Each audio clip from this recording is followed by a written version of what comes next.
Welcome to Kiddie Book Nook, where reading children's stories out loud is our favorite thing to do. Please like this video and subscribe to our channel to help support us and be notified of our daily new releases. Seriously, Cinderella is so annoying.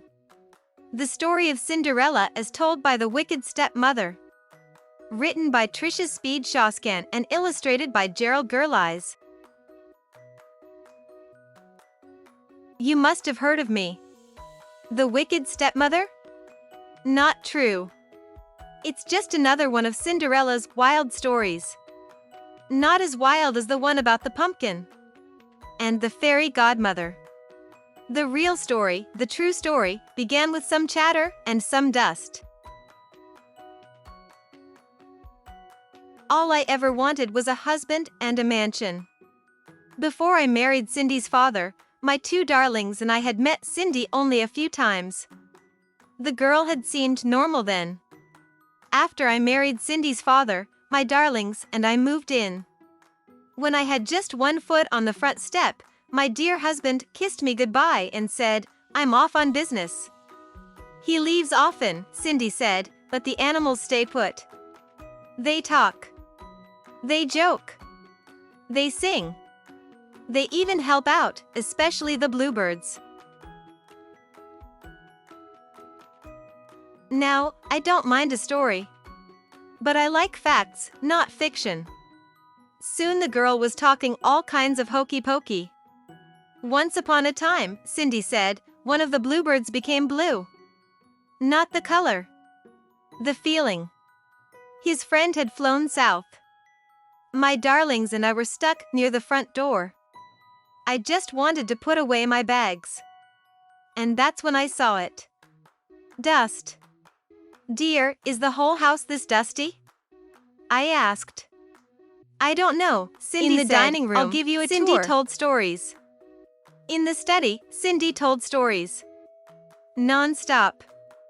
Girls, I said, time to get to work. This place needs a good cleaning.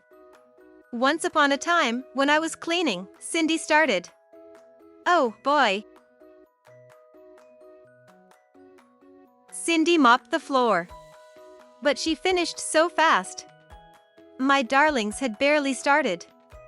Did you know robins and sparrows are my friends? She said. But the sparrows don't like the robins. Silly creatures. Once upon a time, one of the robins. Cindy dear, I said, why don't you go and wash the clothes now? But Cindy washed them so fast. How on earth did she do it? I had to find another chore for her, I just had to keep her busy.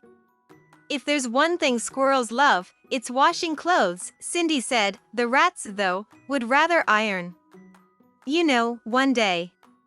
Squirrels and rats doing laundry? Quit telling such foolish stories, I said. Time passed, but nothing changed. In the garden, Cindy told stories. In the kitchen, Cindy told stories. At dinner, I couldn't hear myself think. Dear, please, I said. Stop talking. But Cindy didn't stop. One day, a letter arrived. It was an invitation to the king's ball. The prince would surely fall in love with one of my darlings. Then they would marry, live in a beautiful castle, and one day be king and queen of all the land. Oh, stepmother, I have to go too, said Cindy. Once upon a time, a girl and a prince. And then, just like that, Cindy lost her voice. Imagine. It had to be from all that storytelling. Well, what could I do? I told Cindy she had to stay home, for her health. She cried, of course. But a ball was no place for a sick girl. She needed rest.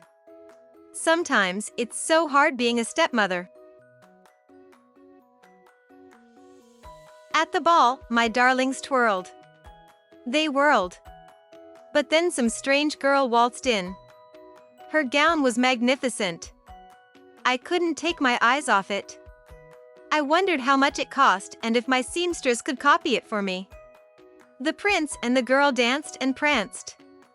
My poor darlings were left princeless. A few days later, the prince made an announcement. A glass slipper had been left at the castle. The prince would marry the girl whose foot it fit. Our big chance.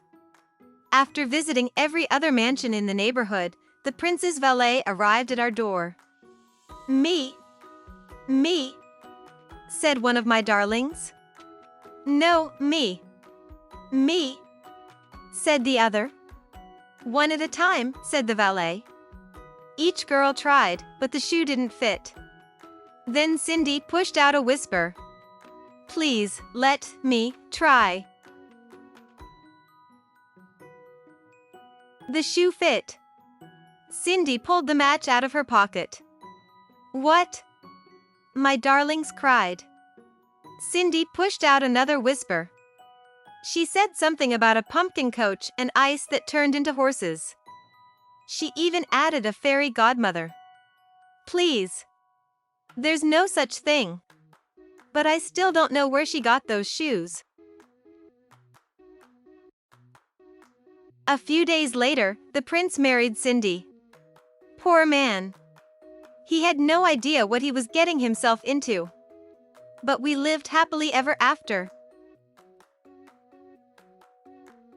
Thank you for reading along today. If you would like to purchase this book, you will find the link in the description. Please like and subscribe to help support our channel.